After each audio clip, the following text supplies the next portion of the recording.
भारत को विश्व गुरु बनने से अब कोई भी नहीं रोक सकता है। और कहा जाता ना कि अगर किसी की नीयत साफ है तो उसमें नेचर भी अपनी मदद करता है। जम्मू कश्मीर के रियासी डिस्ट्रिक्ट में लिथियम का इतना बड़ा सोर्स मिला है जिससे भारत की तकदीर बदलने वाली है।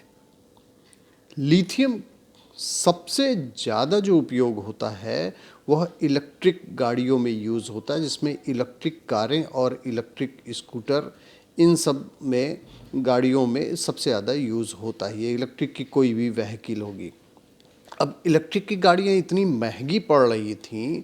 अब आप सीधी सी मोटी सी बात ये समझिए कि एक 13 लाख की गाड़ी जो है इलेक्ट्रिक की जो आ रही है, उसमें से 5.5 से 6 लाख रुपए केवल लिथियम आयन बैटरी के ऊपर खर्च होते हैं, जिसकी लाइफ लमसम 8 साल तक होती है। अब ये इतना कॉस्टली इसलिए पड़ रहा था क्योंकि ये भारत से मेनली चाइना से मंगाना पड़ रहा था।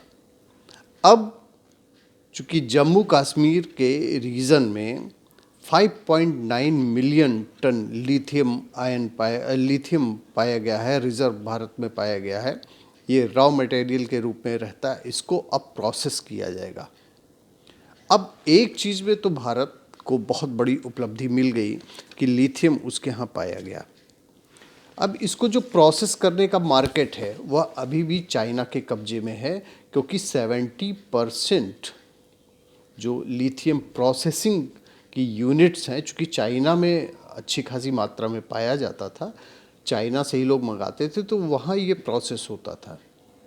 अब भारत के पास में चूँकि ये उपलब्ध होने लगा है, उपलब्ध हो गया है, 10 साल से GIS इसकी खोज, GSI इसकी खोज में लगा हुआ था जम्मू कश्मीर में।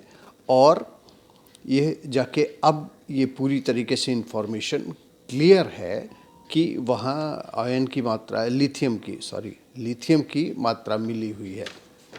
अभी तक जो लिथियम पाया जा रहा था सबसे ज़्यादा बोलीविया में पाया जा रहा था, जहाँ 21 मिलियन था। इसी तरीके से अर्जेंटीना में 20 मिलियन, अमेरिका में 12 मिलियन, चिली में 11 मिलियन, ऑस्ट्रेलिया में 7.9 मिलियन, चाइना में 7.8, और उसके बाद नंबर आ गया भारत का।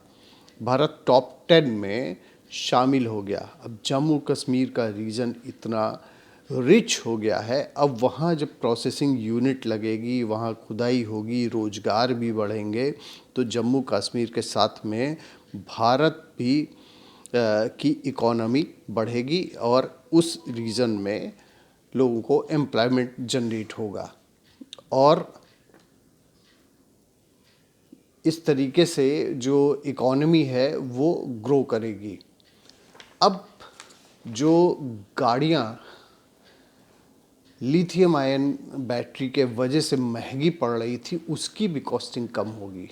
पहले से भी इंडिया क्या कर रहा था कि इलेक्ट्रिक व्हीकल पर ज़्यादा जोर दे रहा था कि इलेक्ट्रिक व्हीकल ज़्यादा से ज़्यादा बनाई जाए जिससे पोल्यूशन कंट्रोल हो। उसमें अब काफ़ी सहूलियत मिल जाएगी, क्योंकि पोल्यूशन कंट्रोल करने के लिए जो बैटरीज थी वो इंडिया में बनने लगेंगी आने वाले कुछ वर्षों के बाद में।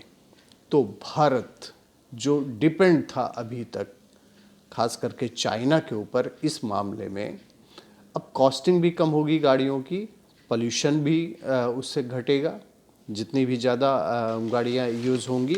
और जो 2030 तक का जो एस्टिमेशन गवर्नमेंट ऑफ इंडिया ने किया था उसमें ये था कि 10 बिलियन डॉलर इस पे खर्च होने थे आने वाले 2030 तक। जो है इस बैटरी के 10 बिलियन डॉलर 2030 तक इन्वेस्ट होना था भारत का बैटरी के वजह से। इसमें भी जो खर्च होने थे उसमें भी कटिंग आएगी, क्योंकि अब बाहर से नहीं मंगाना पड़ेगा। अब रही बात केवल प्रोसेसिंग की, तो जहाँ इतना हो गया है, इतनी सारी जैसे डिफेंस के सेक्टर में काफ़ी इंडिया आगे निकल गया। अब उसी तरीके से प्रोसेसिंग की भी यूनिट्स लगेंगी और आने वाले समय में अपनी ज़रूरतें तो भारत पूरी करेगा ही करेगा, लेकिन हो सकता है आने वाले समय में भारत भी एक हब बन जाए जो लिथियम लोगों को प्रोवाइड कर सके। इससे जो विश्व गुरु बनने का भारत का सपना है वह काफ़ी हद तक सच हो सकता है।